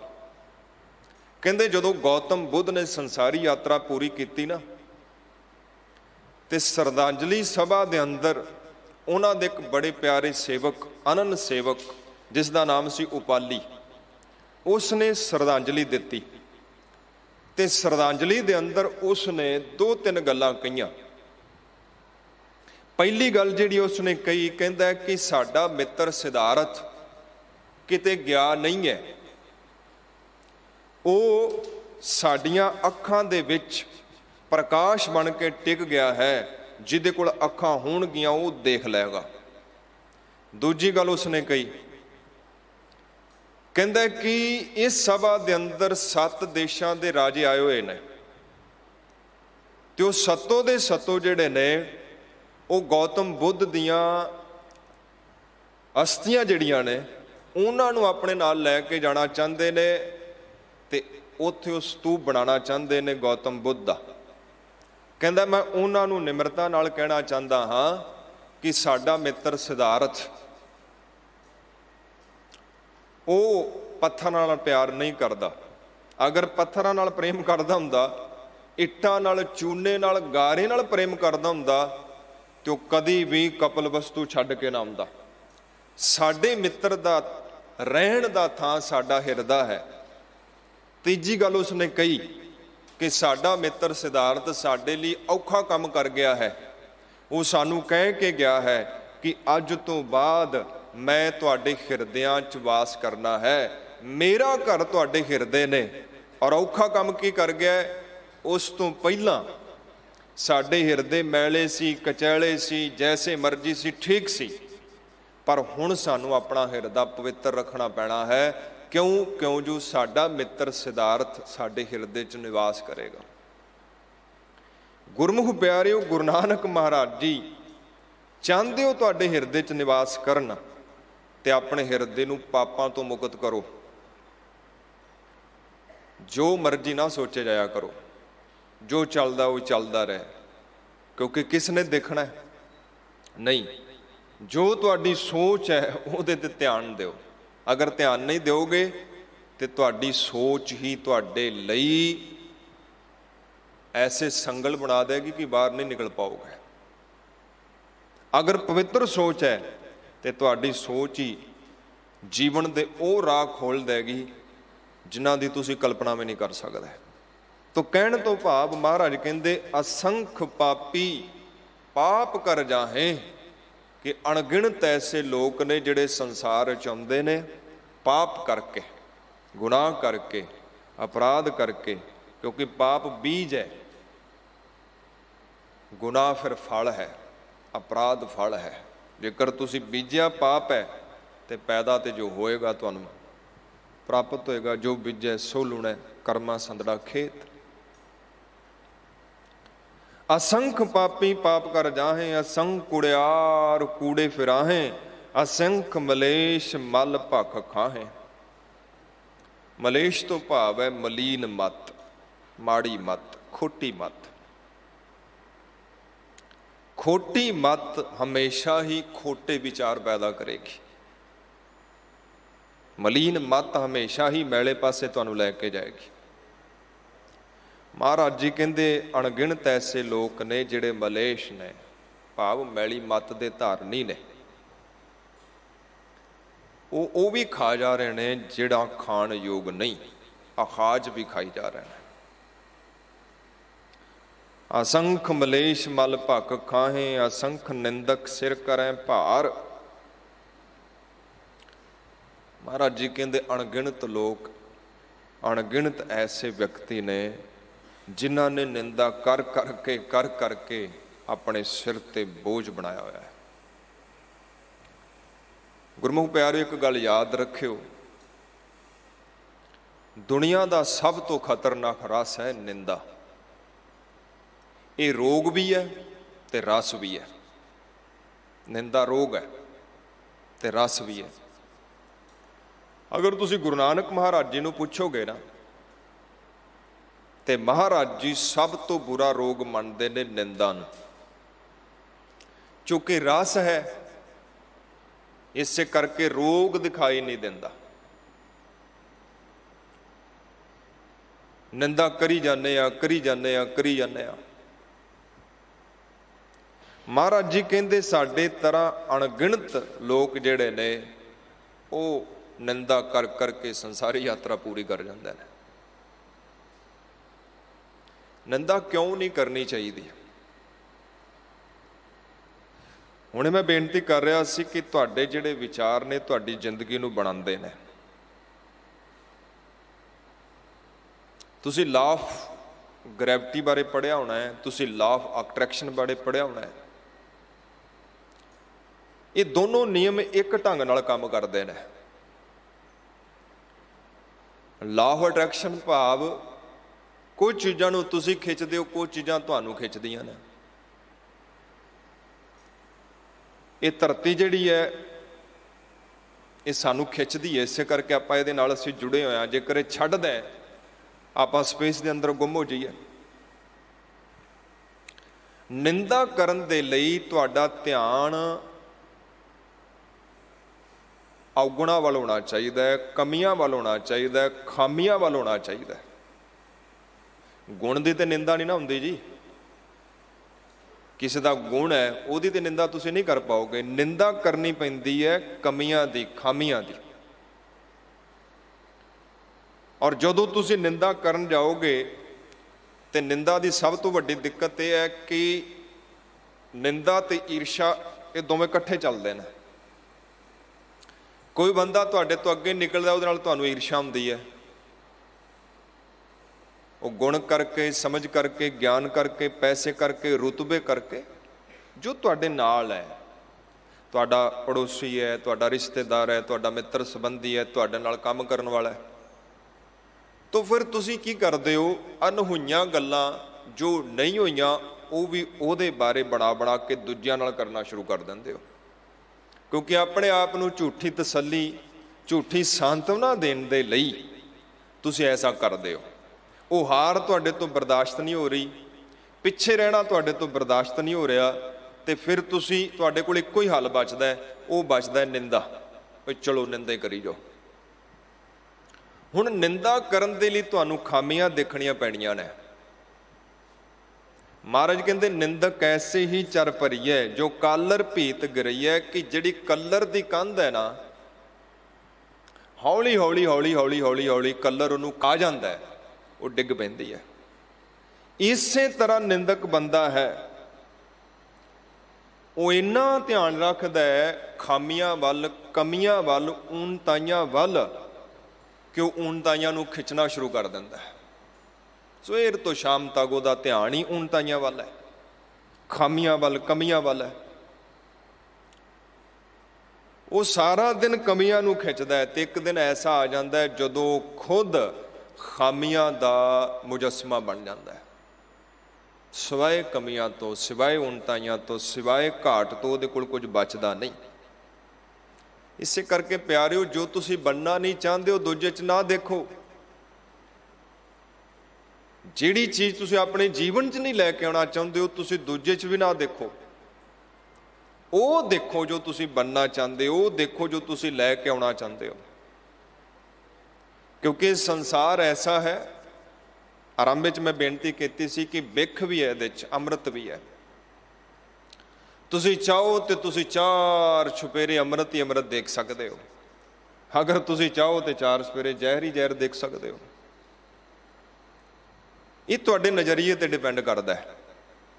ਨਜ਼ਰ ਜਮਾਂਦਰੂ ਹੁੰਦੀ ਹੈ, ਤੇ ਪਿਆਰਿਓ ਨਜ਼ਰੀਆ ਜਮਾਂਦਰੂ ਨਹੀਂ ਹੁੰਦਾ, ਨਜ਼ਰੀਆ ਬਣਾਉਣਾ ਪੈਂਦਾ ਹੈ। ਜੈਸਾ ਬਣਾ ਲਓਗੇ ਵੈਸੇ ਤੁਸੀਂ ਬਣ ਜਾਣਾ। ਤੁਹਾਡੇ ਨਜ਼ਰੀਏ ਤੇ ਡਿਪੈਂਡ ਕਰਦਾ ਹੈ ਕਿ ਤੁਸੀਂ ਅੱਧਾ ਗਲਾਸ ਦੇਖਦੇ ਹੋ ਭਰਿਆ ਕਿ ਅੱਧਾ ਖਾਲੀ ਦੇਖਦੇ ਹੋ। ਕਿੰਨੀਆਂ ਕੁ ਖਾਮੀਆਂ ਦੇਖਣੀਆਂ ਚਾਹੋ ਓਨੀਆਂ ਹੀ ਦਿਸ ਜਾਣਗੀਆਂ। ਅੰਮ੍ਰਿਤ ਦੇਖਣਾ ਚਾਹੋ ਤੇ ਮਹਾਰਾਜ ਕਹਿੰਦੇ ਵੀ ਸੰਸਾਰ ਤੁਮ ਦੇਖਦੇ ਹਰ ਕਾ ਰੂਪ ਹੈ, ਰੂਪ ਨਦਰੀ ਆਇਆ। ਭਾਈ ਸਾਹਿਬ ਪਬੀਰ ਸਿੰਘ ਜੀ ਕਹਿੰਦੇ, ਅੱਖੀਓ ਤੱਕਣਾ ਸ਼ਾਨ ਤੁਹਾਡੀ, ਕੌਣ ਕਹੇ ਤੁਸੀਂ ਤੱਕੋ ਨਾ। ਜਗਤ ਤਮਾਸ਼ਾ ਰਜ ਰਜ ਤੱਕੋ, ਤੱਕਦੀਆਂ ਤੱਕਦੀਆਂ ਅੱਕੋ ਨਾ। ਪਰ ਇਸ ਤੱਕ ਵਿੱਚ ਚੇਤੇ ਰੱਖਿਓ, ਮੈਲੀਆਂ ਮੂਲ ਨਾ ਹੋਇਓ ਜੇ। ਜਗਤ ਸੁਆਮੀ ਦੇ ਅੰਮ੍ਰਿਤ ਨੂੰ ਜ਼ਹਿਰ ਬਣਾ ਕੇ ਫੱਕੋ ਨਾ। ਅੰਮ੍ਰਿਤ ਦੇਖੋ, ਜ਼ਹਿਰ ਨਾ ਦੇਖੋ। ਚੰਗਿਆਈ ਦੇਖੋ, ਗੁਣ ਦੇਖੋ। ਤੋ ਪਾਤਸ਼ਾਹ ਜੀ ਕਹਿੰਦੇ ਕਿ ਅਸੰਖ ਨਿੰਦਕ ਨੇ ਜਿਹੜੇ ਆਪਣੇ ਸਿਰ ਤੇ ਭਾਰ ਚੱਕੀ ਫਿਰਦੇ ਨੇ, ਤੇ ਇਸੇ ਤਰ੍ਹਾਂ ਭਾਰ ਲੈ ਕੇ ਸੰਸਾਰ ਨੂੰ, ਸੰਸਾਰੀ ਯਾਤਰਾ ਨੂੰ ਪੂਰੀ ਕਰ ਜਾਂਦੇ ਨੇ। ਨਾਨਕ ਨੀਚ ਕਹੇ ਵਿਚਾਰ, ਵਾਰ ਨਾ ਜਾਵਾਂ ਏਕ ਵਾਰ। ਸਤਿਗੁਰੂ ਜੀ ਅਤ ਨਿਮਰਤਾ ਵਿੱਚ ਆ ਕੇ ਬਚਨ ਕਰਦੇ ਨੇ। ਪਾਤਸ਼ਾਹ ਕਹਿੰਦੇ ਕਿ ਐਸੇ ਅਣਗਿਣਤ ਹੋਰ ਨੇ ਜਿਹੜੇ ਲੱਭ ਦੇ ਰੰਗ ਵਿੱਚ ਗਲੀਚ ਨੇ, ਜਿਨ੍ਹਾਂ ਦਾ ਜੀਵਨ ਧਰਮ ਤੋਂ ਕੋਹਾਂ ਦੂਰ ਹੈ, ਜਿਨ੍ਹਾਂ ਦੇ ਜੀਵਨ 'ਚ ਨਿੰਦਾ ਹੈ, ਜਿਨ੍ਹਾਂ ਦੇ ਜੀਵਨ 'ਚ ਚੋਰੀ ਹੈ, ਚਕਾਰੀ ਹੈ, ਡਕੈਤੀ ਹੈ, ਰਿਸ਼ਵਤਖੋਰੀ ਹੈ, ਮਾੜੇ ਕਰਮ ਨੇ, ਅਣਗਿਣਤ। ਮਹਾਰਾਜ ਕਹਿੰਦੇ ਜਿੰਨੀ ਕੁ ਮੈਨੂੰ ਸਮਝ ਸੀ ਨਿਮਰਤਾ 'ਚ, ਕਿਉਂਕਿ ਮਹਾਰਾਜ ਜੀ ਸਮਝ ਕਿਸ ਦੇ ਪਾਸ ਹੋ ਸਕਦੀ ਹੈ, ਕਹਿੰਦੇ ਉਸ ਢੰਗ ਨਾਲ ਮੈਂ ਬਿਆਨ ਕੀਤਾ ਹੈ। ਉਹ ਜਿਹੜੇ ਨੀਚ ਲੋਕ ਨੇ ਉਹਨਾਂ ਦੀ ਲਿਸਟ ਜਿਹੜੀ ਹੈ, ਜਿੰਨੇ ਕੁ ਮੇਰੇ ਨਜ਼ਰ ਹੀ ਆਏ, ਮਹਾਰਾਜ ਕਹਿੰਦੇ ਮੈਂ ਉਹਨਾਂ ਨੂੰ ਬਿਆਨ ਕੀਤਾ ਹੈ। ਪਰ ਹੋਰ ਅਣਗਿਣਤ ਐਸੇ ਨੇ ਜਿਨ੍ਹਾਂ ਦੇ ਬਾਰੇ ਮੈਂ ਨਹੀਂ ਜਾਣਦਾ। ਨਾਨਕ ਨੀਚ ਕਹੇ ਵਿਚਾਰ, ਵਾਰ ਨਾ ਜਾਵਾਂ ਏਕ ਵਾਰ। ਮੇਰੇ ਕੋਲ ਇਤਨੀ ਮਤ, ਇਤਨੇ ਸਮਰੱਥਾ ਨਹੀਂ ਕਿ ਇੱਕ ਵਾਰ ਵੀ ਮੈਂ ਤੇਰੇ ਤੋਂ ਵਾਰ ਨਹੀਂ ਜਾ ਸਕਾਂ, ਬਲਿਹਾਰ ਨਹੀਂ ਜਾ ਸਕਾਂ, ਤੇਰਾ ਇੱਕ ਗੁਣ ਵੀ ਮੈਂ ਸੁਚੱਜੇ ਢੰਗ ਨਾਲ ਗਾ ਸਕਾਂ। ਤੂੰ ਸਮਰੱਥ ਵੱਡਾ, ਮੇਰੀ ਮਤ ਥੋੜੀ ਰਾਮ। ਜੋ ਤੁਧ ਭਾਵੈ ਸਾਈ ਭਲੀ ਕਾਰ, ਤੂੰ ਸਦਾ ਸਲਾਮਤ ਨਿਰੰਕਾਰ। ਅਖੀਰ 'ਚ ਮਹਾਰਾਜ ਜੀ ਕਹਿੰਦੇ ਕਿ ਜੋ ਤੈਨੂੰ ਚੰਗਾ ਲੱਗਦਾ ਹੈ, ਜੋ ਤੈਨੂੰ ਭਲਾ ਲੱਗਦਾ ਹੈ, ਉਹੀ ਮੇਰੇ ਲਈ ਭਲਾ ਹੈ। ਭਾਵ ਤੇਰੀ ਰਜ਼ਾ 'ਚ ਰਹਿਣਾ ਹੀ ਮੇਰੇ ਲਈ ਭਲਾ ਹੈ। ਸੋ ਜਿਹੜੇ ਅਸੰਖ ਮੂਰਖ ਨੇ, ਮਹਾਰਾਜ ਕਹਿੰਦੇ ਇਹ ਵੀ ਉਹਦੀ ਰਜ਼ਾ 'ਚ ਨੇ। ਜਿਹੜੇ ਅਸੰਖ ਸਿਆਣੇ ਨੇ, ਇਹ ਵੀ ਉਹਦੀ ਰਜ਼ਾ 'ਚ ਨੇ। ਬੁਰਾ ਭਲਾ ਕੋ ਕਿਸ ਨੂੰ ਕਹੀਏ, ਜਾਂ ਸਗਲੇ ਜੀ ਤੁਮਾਰੇ। ਤੋ ਪਿਆਰਿਓ, ਉਹਨਾਂ ਗੁਣਾਂ ਦੇ ਧਾਰਨੀ ਬੜੀਏ ਜਿਨ੍ਹਾਂ ਨੂੰ ਧਾਰਨ ਕਰਕੇ ਅਸੀਂ ਪਰਿਪੂਰਨ ਪ੍ਰਮਾਤਮਾ ਦੀ ਬਖਸ਼ਿਸ਼ ਦੇ ਪਾਤਰ ਬਣ ਸਕਦੇ ਹਾਂ। ਤੂੰ ਸਦਾ ਸਲਾਮਤ ਨਿਰੰਕਾਰ। ਹੇ ਪਰਿਪੂਰਨ ਪ੍ਰਮਾਤਮਾ ਜੀਓ, ਤੁਸੀਂ ਸਦੀਵੀ ਹੋ, ਸਦਾ ਹੋ। ਗੁਰੂ ਕੀ ਪਵਿੱਤਰ ਬਾਣੀ, ਗੁਰੂ ਕੇ ਪਾਵਨ ਬਚਨਾਂ ਦੀ ਵਿਚਾਰ ਕਰਦੇ ਹਾਂ। ਇੱਕ ਨਹੀਂ ਅਨੇਕਾਂ ਪ੍ਰਕਾਰ ਦੀਆਂ ਗਲਤੀਆਂ, ਭੁੱਲਾਂ, ਉਣਤਾਈਆਂ ਹੋ ਗਈਆਂ। ਆਪ ਸਮੂਹ ਸੰਗਤਾਂ ਗੁਰੂ ਸਾਹਿਬ ਜੀ ਬਖਸ਼ਣਯੋਗ ਬਖਸ਼ ਲੈਣਾ ਜੀ। ਅਤੀ ਸਤਿਕਾਰਯੋਗ ਸਿੰਘ ਸਾਹਿਬ ਜੀ ਦਾ, ਸਮੂਹ ਗੁਰਦੁਆਰਾ ਸਟਾਫ ਦਾ, ਸਮੂਹ ਪ੍ਰਬੰਧਕ ਕਮੇਟੀ ਦਾ ਬਹੁਤ ਬਹੁਤ ਧੰਨਵਾਦ। ਵਾਹਿਗੁਰੂ ਜੀ ਕਾ ਖਾਲਸਾ, ਵਾਹਿਗੁਰੂ ਜੀ ਕੀ ਫਤਿਹ।